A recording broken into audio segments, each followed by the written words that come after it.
In this episode, we discuss one of the touchier subjects in our sport, and that is toxic people. Hey guys, and welcome back to another episode of the Cheer Doc Beyond the Mat, where today our episode is going to be a little bit more controversial than we typically do. If you've listened to the show, you know I like to keep things pretty positive. But today, I wanted to touch on something that I feel is very important in our sport that is, kind of talked about here and there. It's definitely a common issue, but it's one that is everybody has a different opinion on how to handle it. And that is toxic people in the gym, and toxic people in the sport. So we're going to dive in and just start talking. I want to talk to you guys about, things that basically eat away at the fun that our sport has.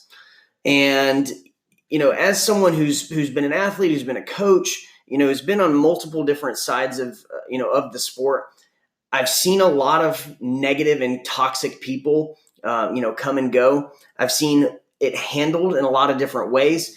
And to be honest, the truth is there really isn't one straightforward way to address toxic people, toxic athletes, toxic parents, toxic coaches. But there is things to recognize, and there's always something that can be done. So the first thing, the reason that I decided to do this episode about, with this topic was there's a few Facebook pages that I'm on that, I contribute to and like to communicate with people in the sport.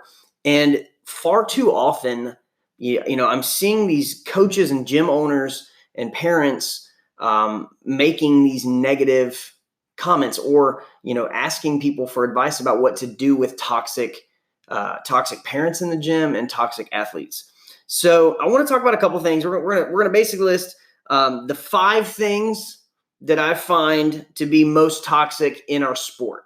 And we're going to brainstorm, talk about ways that we can address some of these. So number 1, negative comments. And this can come from anyone, but more specifically, negative comments from parents. So there's oftentimes when you'll hear a parent make us, a negative comment about an athlete, whether it's their own athlete or whether it is, an entire program, whether it's about, a team in particular. We're not going to make everyone happy all the time. And so, this is not a lesson in how to be a parent, because I'm not a life coach and a parenting coach.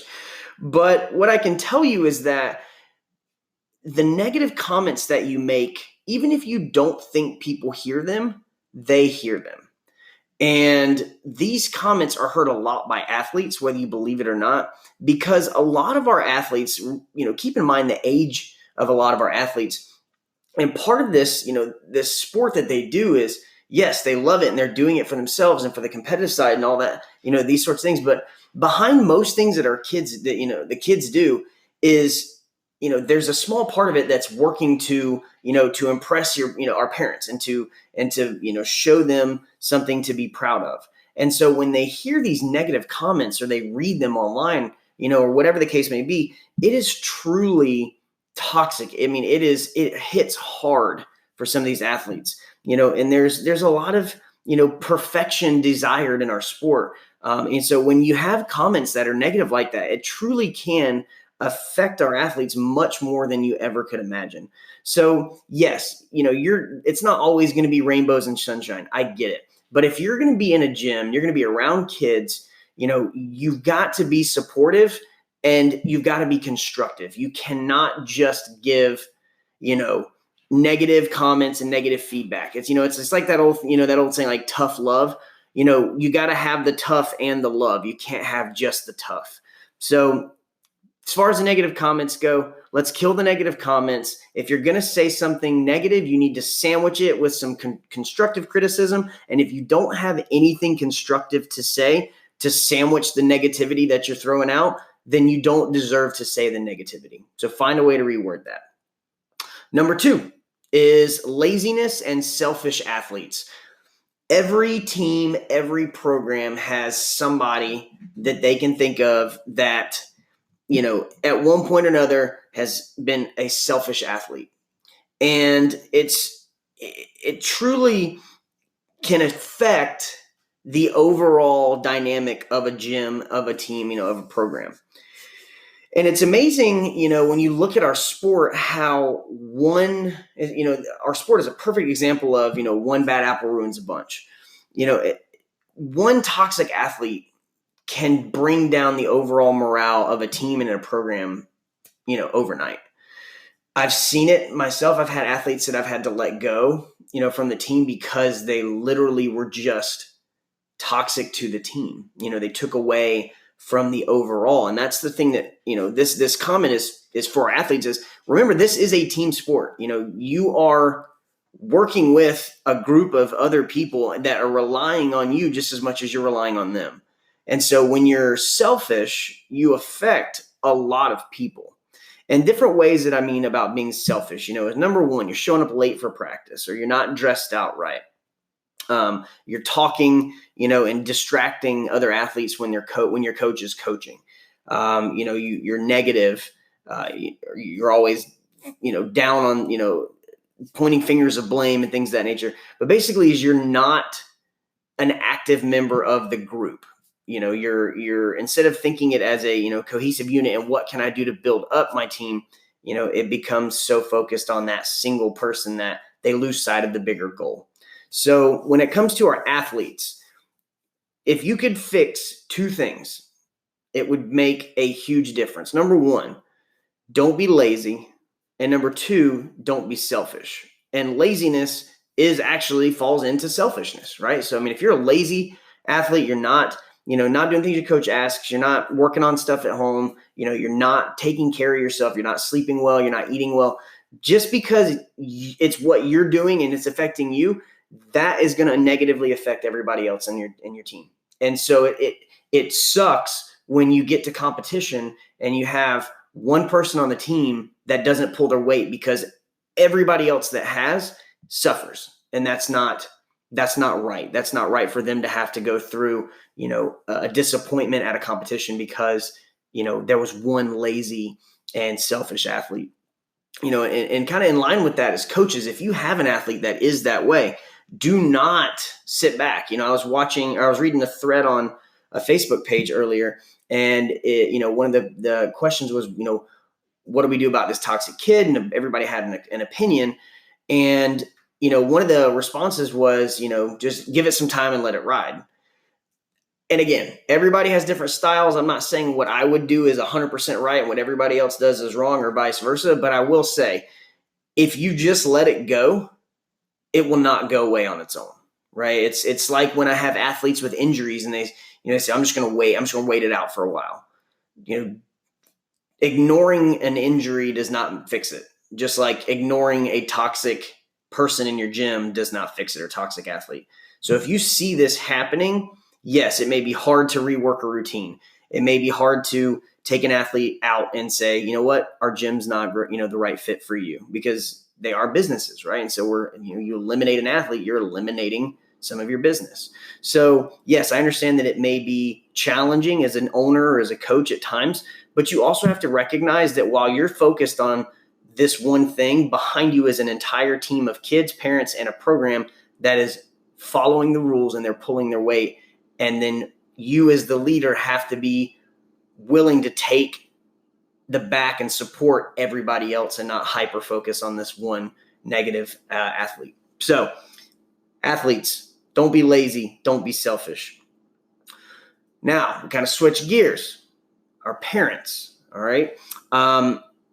You've got two types of parents.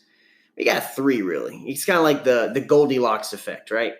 So we have to look at the three types of our parents. We have our overbearing parents. We have our underbearing parents, I guess you could say, not involved at all. And then you've got kind of that sweet spot in the middle. Now, every program is different. Every athlete's different. And the level of involvement from a parent truly does vary based on so many different factors. But we're talking about the extremes here that are noticeable that people talk about. Number one is the overbearing parent. The parent that, they're not a coach, but you'd think they are a coach by how much, their opinion, how much opinion they have on things in the gym. You can tell that they're kind of living vicariously through their kid for whatever reason. They almost become like, they seem like they own the gym. It's just too much. They're too aggressive with the way they critique. They expect too much, and it's basically as if it's for them.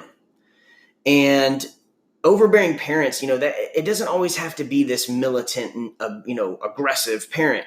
You can be an overbearing cheer parent and be the most positive person in the world, but it's still stressful to your kids and your athletes. So I know that there's going to be, a lot of people that disagree with me on this, and that's fine. It's a beautiful country we live in. We can have our opinions and we can, share them with each other. But in my opinion, if you take offense or take, a more aggressive stance against something than your athlete does, it's likely that you are overbearing. It's likely that you're stressing the coaches out, you're stressing the gym owners out, and you're stressing the kids out. So I say, yes, be involved, but you have to be mindful of, are you overbearing? Are you, too much of a helicopter parent that you're not allowing your kid or your athlete to experience all the fun that comes with our sport? And again, just like I said before, I'm not going to sit here and give parenting advice. I'm just saying, from a third party, 30,000 foot overview, you can be too much if you do not let your kid experience, some of the things in cheer that, they may not necessarily need your opinion or your input on. So the flip side of that is actually the underbearing parents. So the parents that aren't involved at all. Our sport it's very much it's a family type sport, right? It's, you've got younger kids that a lot of times can't drive. So, parents have to take them to and from practice. And there's a lot of kids on a team. And if it's a big program, there's a lot of kids in the program. So you have, it's a dynamic environment. It's a community. And that's ultimately what gym owners and coaches want to create, is a community with the parents. If you've ever been to a big comp and you see those gyms that have a huge cheering section, it's really cool, And, the teams will get together and they have events and they do cookouts and they do all this stuff. So if you're not involved at all as a parent, you're missing out on, number one, a lot of the fun that comes with being with a program that does, things collectively. But you're also, you're taking away from time that, you could be, growing and learning more about your kid and your athlete. So, I say this, and it's just being transparent with you guys. And I don't hold any, hard feelings about this, but, my parents didn't really, weren't really involved a lot with my cheer career. I think back to all the times that, all the games that I cheered in college, the competitions that I went to, the things that, when I was coaching, when I traveled and did camps, all this kind of stuff, I don't think that it was done maliciously. But, my parents, I could probably count on one hand how many times my parents watched me cheer. And, for whatever reason, I don't blame anybody. I don't blame them for anything. I don't hold any resentment or anything like that. But I wish that my parents had been more involved in my cheer career. I wish my mom could have seen me compete in high school nationals. I wish I could have seen, or I wish my parents could have seen me. There were camps that I used to coach in my hometown. And some of those camps were on the beach. And I taught. I taught cheer class out on the beach in front of 500 kids. And I wish that they could have seen some of these things. And I wish that they could have, seen the hard work that we put in. And so there's, being not involved as a parent in cheer, I think is something that is just as, if not more important than being over involved. our athletes are working their tails off to put on a show and perform and to, be a top level athlete.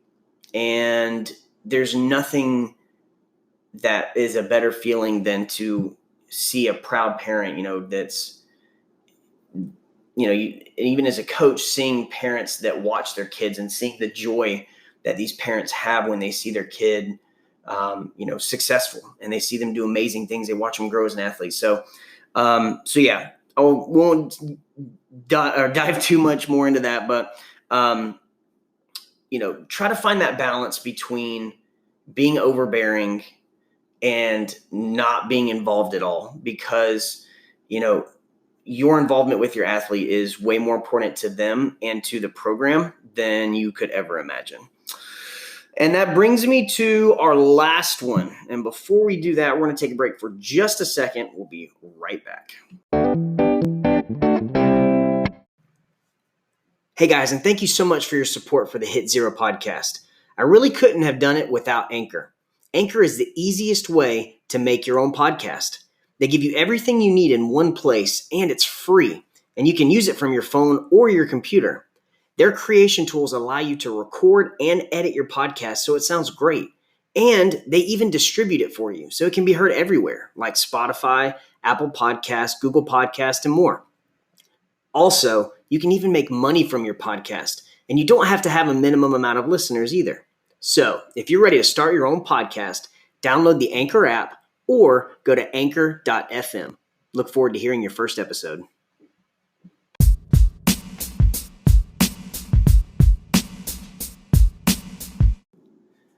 And the last of the, the kind of the toxic things that are in the gym that can help, create a negative experience for athletes are our coaches. So cheer coaches have so many different styles. They have so many different approaches. And again, I know my coaching style was much different than what was popular at the time.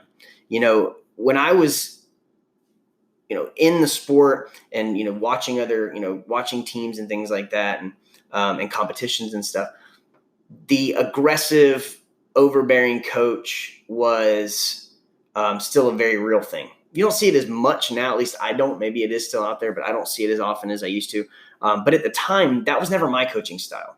I felt like if I needed to rely on being overly militant and aggressive, that I was doing a poor job as a coach, that I was failing my athletes. And I know a lot of people disagreed with me, and that's perfectly fine. But I felt like if I were able to reach an athlete, and talk to them person to person and try to motivate them, that I'd have a much better response than, just being overly aggressive, an unbalanced coach, essentially. A lot of athletes that worked very, very well with, a lot of athletes that didn't work very well with. There were athletes that, they would not take well to somebody talking to them like I'm talking to you, you guys right now. And so for those athletes, there was a whole lot of things that, we would do outside of practice to try to, stimulate them to be a better athlete. And that involved things like talking with their parents, sitting them down, discussing expectations for the team, how they, how their role affects the team.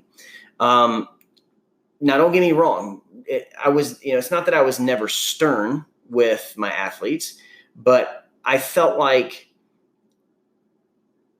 if I were a militant coach, that it just showed that I wasn't capable of communicating with them in a way that was productive and uplifting.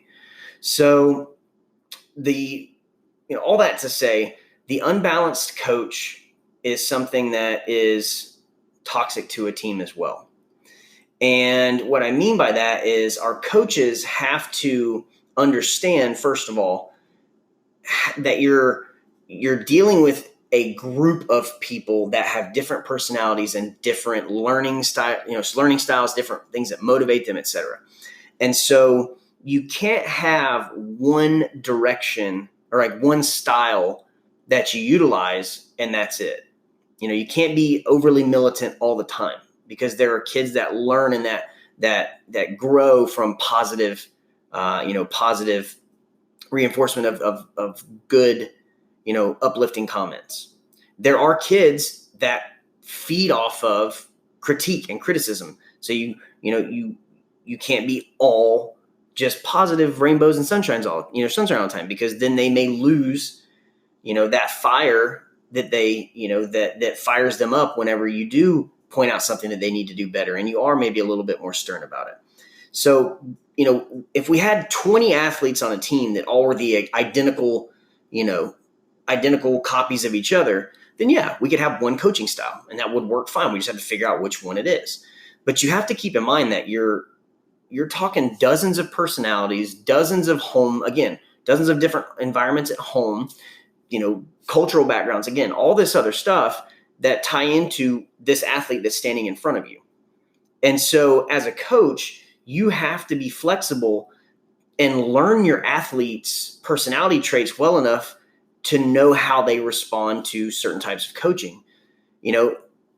It's about investing in your kids. It's not your team. It's all of your team. It's their team as well. And yes, you are there to guide them and to help them to become better athletes, but that is not a straight line. That's not a straight line. It's not a bullet point answer. Because if it is, then there would be one book written called The Guide to Coaching, and that would be it. We wouldn't have it wouldn't have anything else, and we'd all just buy that book, we read it, and we would do it, and then everybody be happy. So it's not the case, obviously. So there has to be balance in the way that you approach your team and approach your kids, and there has to be balance in your expectations as a coach. You can't expect so much, and then be disappointed if they don't reach it, and scold the team if they don't reach these things that you want them to do. On the flip side, you can't be too lax and say, well, guys, we want to do all this. And then they, if we're not hitting it, we're like, it's okay. We'll just keep, we'll keep dialing it back and dialing it back. That's not being a good coach. That's trying to be liked too much. So very much like the overbearing parent and the underbearing parent that we talked about earlier, we have to have a balanced coach. We can't have an overbearing coach and an underbearing coach. And if you're at a gym, and obviously that's going to be a hard thing to find. So I get it. If you're a gym owner, you're probably thinking to yourself like, this guy's crazy. Where are we going to find this perfect middle? And a lot of times it's hard to find, which is okay.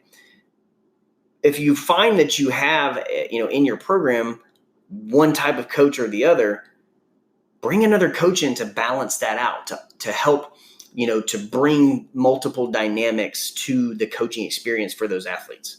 Don't be scared to have, a few more coaches on a team than you typically would have, because all those different personalities of the coaches may have a little bit, little piece to give a unique, personality of an athlete. So dynamic group of athletes, different personalities, dynamic group of coaches, different personalities. But we all have to be on the same page with what our goals are, so that no matter what our style is, we're all working towards the same end goal. But balance is huge, and not just because it's not because we don't want to be too aggressive one way or the other, but because it creates a better environment, and it then creates kind of a shift in the community of our gym. We see that our parents may, when we have a shift in the way that they interact with their athletes. We kind of, you become an example. The coaching group becomes an example of what we want in our programs. So a little bit of a long-winded answer there, but these were the 5 things that, at times are toxic in the gym, and some of my opinions on ways that we can address them. I know there's, obviously there's other things that can help to bring down the quality of the experience in our gyms. But, these things are some of the ones that were really important, things that I see a lot on some of these social media pages. So I hope you guys enjoyed this. I hope you got some value out of it. If you are a coach or a parent, if you're an athlete, I hope that there's something here that may have struck a chord with you, in wanting to create a better environment for yourself and for your athletes. Share this with your athletes. If you're a coach or parent, if you're an athlete, share it with your coaches and parents. Let them know, that there are things that we can all work on to create a more fun and positive environment in cheer. So if you have questions, send me an email, thecheerdoc@gmail.com. Reach out to us. Appreciate you guys joining us for this episode. And we will see you. Actually, update, we got Worlds coming up soon. So for those of you that will be at Worlds, let us know that you're going to be there. And hopefully we can do a meet and greet and get to meet some of you guys while we're down there. So enjoy the rest of your day. Hope you have an amazing day, amazing week. And we'll catch you on the next episode. Thank you guys so much for joining us this week. Make sure to check out anchor.fm/cheerleading if you want to become a contributor to the podcast and help our scholarship to grow. We'll catch you on the next episode.